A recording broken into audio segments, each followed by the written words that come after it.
আরেক ভাই প্রশ্ন করেছেন, মানুষের হায়াত কি নির্ধারিত? হায়াত বলতে আয়ু যদি বোঝাই তাহলে জবাব হ্যাঁ, অবশ্যই মানুষের আয়ু নির্ধারিত, যা সহিহুল বুখারীর হাদিসে এসেছে। আল্লাহ রাসূল সাল্লাল্লাহু আলাইহি ওয়াসাল্লাম বলেন, বাবা মায়ের যখন মেলন ঘটে, অর্থাৎ বীর্য যখন মায়ের জরায়ুতে আশ্রয় নেয়, স্থান নেয়, সেটি 40 দিন এ অবস্থায় থাকে। এই 40 দিনের পরে, প্রথম 40 দিনের পরে দ্বিতীয় 40 দিন সেটি রক্তে পরিণত হয়। এরপরে তৃতীয় 40 দিন সেটি জমাট মাংসে পরিণত হয়।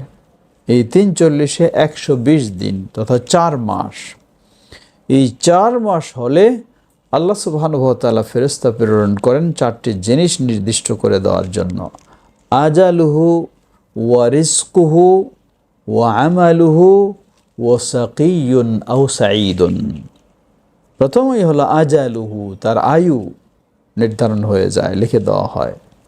রিজক কী ধরনের হবে তাও লিখে দেওয়া হয়।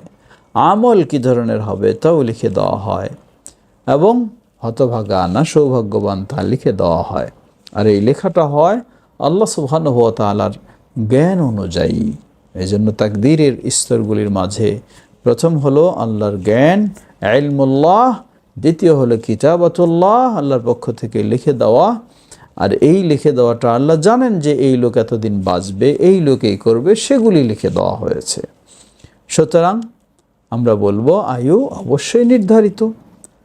প্রশ্ন আসতে পারে, আরেক হাদিসে এসেছে ভালো কর্মের কারণে আয়ু বৃদ্ধি হয়, তাহলে নির্ধারিত কি না? জবাব হ্যাঁ, অবশ্যই বৃদ্ধিও হয় এবং সেটাও নির্ধারিত।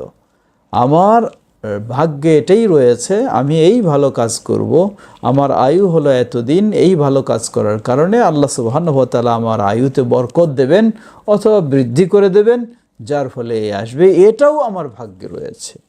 আল্লাহু তাআলা আ'লাম।